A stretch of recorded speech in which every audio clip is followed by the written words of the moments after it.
Luto po tayo ng lumpiang Shanghai. Hindi ko po ito ginawa from the scratch. Yung ready-made po to. Ang ginawa ko lang po dito pag prito. I'm being honest po ha. So, kaysa bumili po ako ng luto na. Ang mahal kasi po nito pagka binili ng yung kakainin na lang. Alam niyo po ba kung magkano?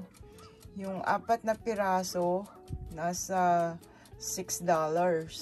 No, take note, yung 4 na piraso po nasa $6. Eh yung isang package na nabili ko, magkano lang? $15. Ito po yung ano niya, laman. That one.